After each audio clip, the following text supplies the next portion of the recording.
should we remove 3 of your colleagues or should we switch? And then it's like, okay, it's all about story. Priorities. Yeah.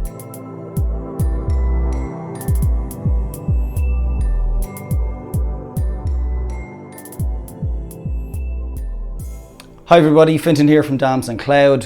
This week we are in Dublin, where I am from, but we have a good few of the Google partners here who were over for a little mini event that we had. And I have with me Fredrik, who is from Online Partners in Sweden. And we're going to have a little bit of a chat about his business, how he got started, and yeah, I think maybe we might be good to start with a little bit of an introduction of kind of, you know, maybe a little bit about yourself, your background, and Sure, what thank you you. started the business. Yeah, so I've been working with IT and computers from early on. Been running different businesses for 20 years. Wow. The last 10 years, I've been really focused on just one thing, and that is running a Google business. You definitely don't look old enough to be running businesses for 20 years. Yeah, thanks. Unless you started when you were like maybe 12 or 15 Yeah. or something like that. Yeah, I hear that a lot, and you know, I got 2 kids at home, 2 boys at 10 and 11 that I really try to, you know, I want them to be developers when they grow up, but they want to be YouTubers and gamers, and it's yeah.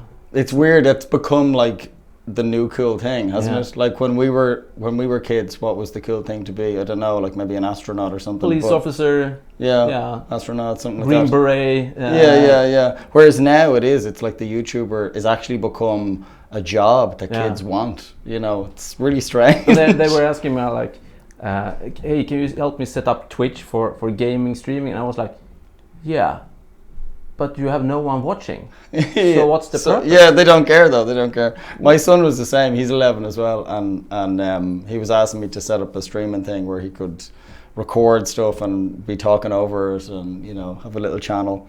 So that's kind of the background. I started running business. It was kind of just I would say by chance. I was I think 19. I was switching cars, and I was going for kind of the dream car of a Chevrolet Corvette. Saved up the money, lended money from my father and from my brother, and then went to buy the car. I was trying it out. It was just phenomenal with a V8 engine. Wow. You know, a red Corvette. And Nice. then I had to pick up some. I would say I was losing like $2,000 US dollar or something like that. So I had to go back and start fixing the finances for it, lend more or so on. And in the meantime, some other man came and bought the car. No. And there were no other cars. There were no like you were buying stuff on the internet. It was like newspapers you were flicking through to find these. And this object was kind of one of a kind. So then I had the kind of the cash sorted out, but no car, and then no other cars available. And then what are you going to do with all the cash? Yeah, so and then my father said like, yeah, but now you have the kind of foundation capital to set up a company and a private held company. So are you sure your dad didn't get someone to buy the car? Yeah, well, you know, you look back I'm on not it. sure about that, but yeah, that might be the case. Maybe. I don't think he will ever tell. But so I founded my company, and this was the first company in 2000. So that's the kind of the height of the IT crash. So I was doing consultation for SMB customers. Selling everything. exactly. IT services, computers. Customers, more or less, you know, everything that was, you know, powered by electricity, like was a computer. Here's a phone PBX or anything. ISDN lines. Yeah. And you were based in Stockholm, exactly. Yeah. So I was kind of going to all these small, medium-sized businesses and just more or less solving everything for them. I learned a lot because I had no one to get help from or to answer to. So it was just solve it, move on. And I think that what I learned was the lesson of being able to understand that where your knowledge is limited, calling a friend or just making sure that, okay, let's stop here, go back, can we solve this problem, buying a new solution, new server, or when whatever the case may be. Yeah, and I think that's interesting because how you run your business is, you're actually quite similar to us, and it's something we've kind of connected on, that we partner with companies quite a lot. That's how we sort of drive our business forward often is through partnerships and connections with other companies similar to ourselves. And I think the IT industry back then, you kind of could know everything. Do you know what I mean? If there was a company in the company, you sort of could do everything. My idea was that I should know everything within IT. Yeah. So I spent lots of time on Cisco routers and switches, and then I need to know everything about all the D-Link and 3Com, Wi-Fi, everything. Stuff. Every manufacturer's different operating systems. And like nowadays, it's not like, and I think there's been a real paradigm shift in IT that it's not possible now to know everything because there's machine learning and AI and big data, and there's all these specialist areas that it's just not possible to kind of know everything. So you actually now have to partner. You have to engage other organizations and other companies that specialize in specific areas. Whether it's Azure or Microsoft or Google or whatever it is. It isn't possible now to be this kind of jack of all trades. And I totally agree. And I think I've got roughly 5 GCP certifications. And I still feel that I'm just getting started. Even though I've been running GCP in everything we try to do, but it's a topic with all the new products portfolios that just keep on growing faster than you can learn. It isn't possible to keep up to date with it. And tell me, when did you start the kind of current business, the G Suite focused business? When was that? You're going at least as long as exactly. us. So I had I was roughly 30 years old. And I spent a Saturday night, I had to fix a broken Microsoft Exchange server that was just broke down, and I had to fix it. It wasn't my problem. It's faulty software, broken business model from. And so I had to fix it. And I spent the time, I know that my friends was out partying, and I was just sitting in a noisy server room, 2 a.m. or something like that. And I was like, There's a better way to do this. Enough. I can't ever do this anymore. My life can't be fixing stuff that are inherently broken. So more or less, the day after I decided, okay, I need to do something else. Was looking at different software and solutions, doing backup as a service, more of infrastructure products. And when is this? 2007, 8, 9? Roughly, around then. So to some point, I was trying some different products, antivirus as a service, and then just realized that kind of one of the Eureka moment that I realized that the only thing that I'm not focused on is the thing that is actually working, and that was Google. It's Google. And then I got to the assumption that sooner or later, customers will go to a solution that actually is working. And with that assumption, I more or less dropped everything else and just put a focus on making sure to learn everything about Google, and then it was Google Apps. That is now G Suite. So Google do like to change the name, we know that. They like to change the names of things. So that was kind of just with the assumption, let's find a focus area, learn everything, and make sure that it's a product that keeps giving value to the customers. The problem, and that's the reason for that there's a few Google partners, in my opinion, is that it becomes really problematic. As a partner, we have a problematic relationship because the customer, as I just stated, they're moving. They need a solution that is actually working. However, for us as a partner, previously working with Microsoft solutions, it just kind of breaks apart at all times. You can just sit and wait, and the customer will call you, and you're just fire department coming out rescuing the customer, constantly saves the day, and the customer pays you to save the day. But with Google, since everything is working, I think that in 10 years we haven't had a single customer that have had downtime affecting the business in 10 years on roughly 1,000 customers. Yeah, and I think that's just such a paradigm shift. Yeah. You know what I mean? From being the break fix guys to being the solution architects, as we know. Do you know what I mean? I can remember an IT manager when in the early days, 7-8 years ago, when we installed Google Apps in their business, and it wasn't a massive customer, a couple of hundred seats, and he said it was amazing for him the shift in how IT was viewed. So people weren't coming to him saying anymore like, this is broken, can you fix it?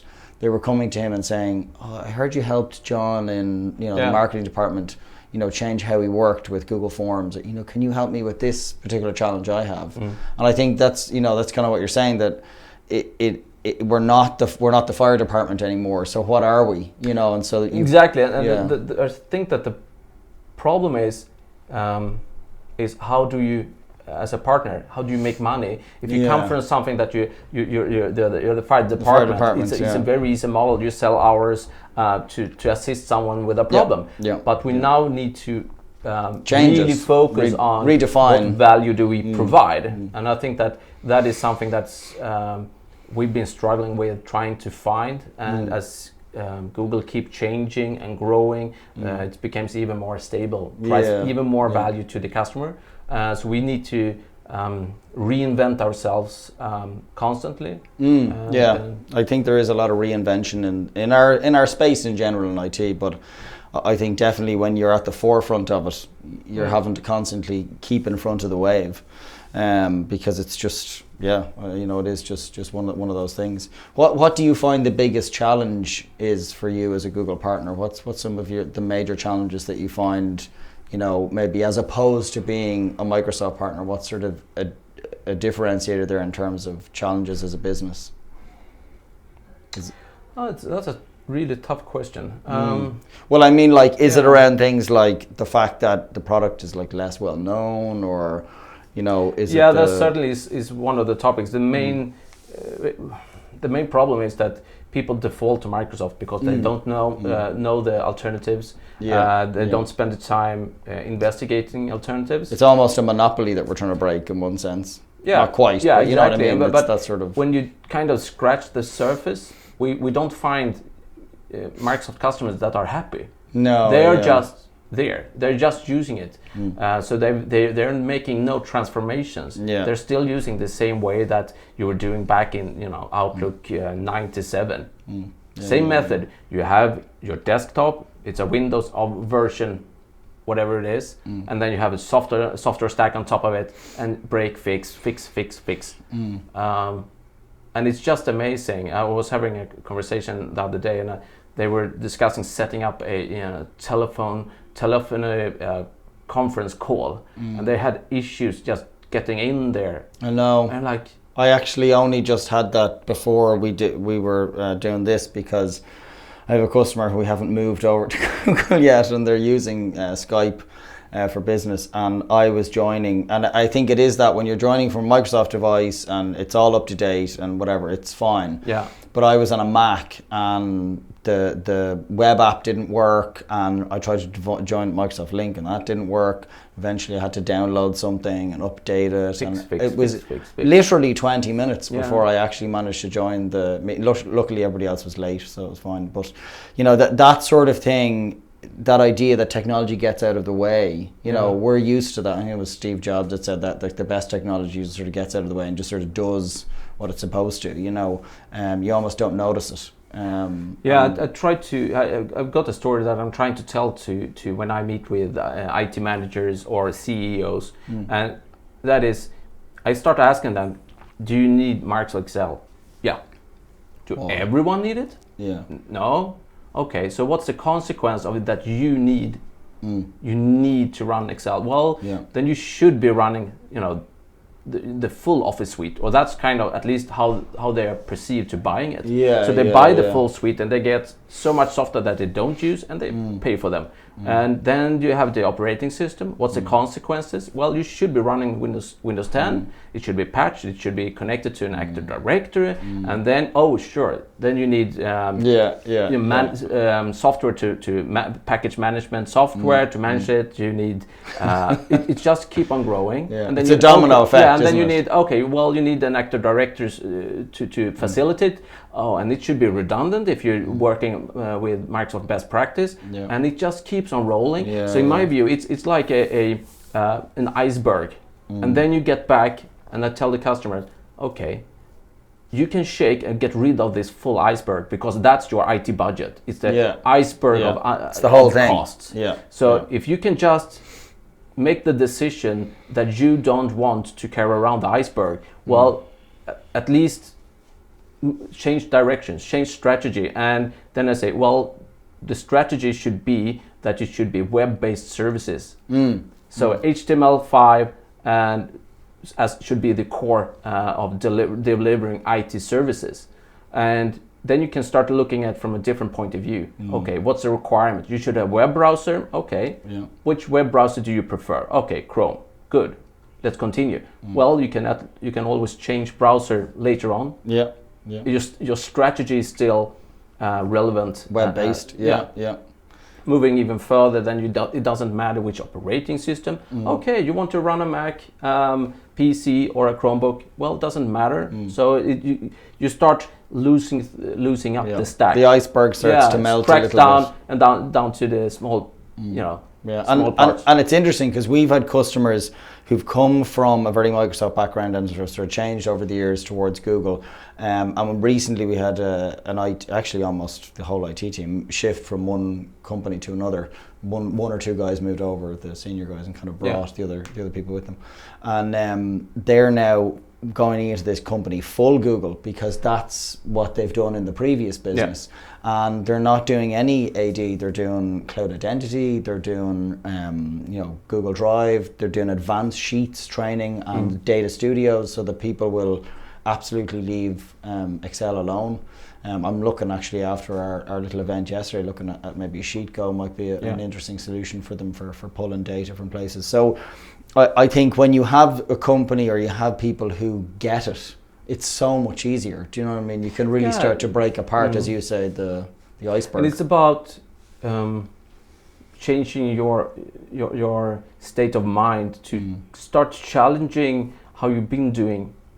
Because if you want to be relevant and stay relevant in the future, you need to start thinking about how things could be done either. So I get really annoyed when people say, no, this is how things should be done. And that's it. And if someone else holding a gun to your head saying, do you really need Excel or can you solve it in another way? Okay, I can do it. Right? Because they forced me into it. I heard a story a couple of years back. It was about, I think it was a municipality in Italy, where they had to do cost savings, and they got to the conclusion that okay, we can switch from Microsoft Office. I think they were going to Open Office, so this was quite some time back. And they got back, and all the employees said, "No, we can't switch from Microsoft Office. Can't do it. It's impossible. It's impossible." Okay, so the alternative is that we need to fire 3 employees. That's the same cost. So, how would you want to do? What do you want to do? Yeah. Should we remove 3 of your colleagues, or should we switch? And then it's like, okay, it's all about priorities. Because suddenly people think like, would I be the person? I could be. And you saying goodbye to your employees, like, bye. I'm unwilling to make change. So you're out of your job. Yeah. That would be tough. And or as they say, it could be you. As well. So either way, it's bad because you're saying goodbye to your colleague because you haven't changed. And we had another customer that they were using the full Office suite, and then I'm not sure if they had got an audit from Microsoft or not, but they haven't. Those Microsoft they haven't paid audits. their licenses, nevertheless. And then when they get to the point, well, you need to pay. And then like, oh. Because I think that people kind of tend of adding on, like, well, I get Windows bundle with the computer, and then just add on software, and then they, it's It happens the old over traditional time. model with box licensing, it's so easy to not be proper licensed. Yeah. So it's done in such a way that it's almost lends itself to that. Yeah. You know. So yeah, it's interesting paradigm shift, I think, between where things were and where things are, and we see so much more things changing to a SaaS model. You know, even this office that we're in, this WeWork, I pay for it on a pay as you go model. I can book more days if I want, or I can not and use less. You know, so I think there's so many more things shifting towards this. It's a different delivery model which wasn't possible before. Now we can deliver services, renting car, bikes, or the small scooters. You can have a delivery model that suits the customer much better. And I think that's the future is software. That's the reason I'm having my boys, going down the developer route. Yeah. My son's gone down it almost quite by accident. I haven't necessarily pushed it, but I mean, he was always surrounded by technology, being the son of a nerd and a guy running an IT company. But he's gotten into. They run these little sort of developer, coding things in his school and stuff, and he absolutely loves it. I'm sure they probably do something similar in Sweden. It's mandatory in the Swedish curriculum. It's mandatory. Wow. But we're not quite there yet. I think it's a year old. So it's a. Now all the teachers need to get trained and being able to. So I would say that very, very few schools are actually implementing it fully. But it will get there. Yeah, it will get there. It's a change as well. For the teachers as well. Bit of a paradigm shift for them.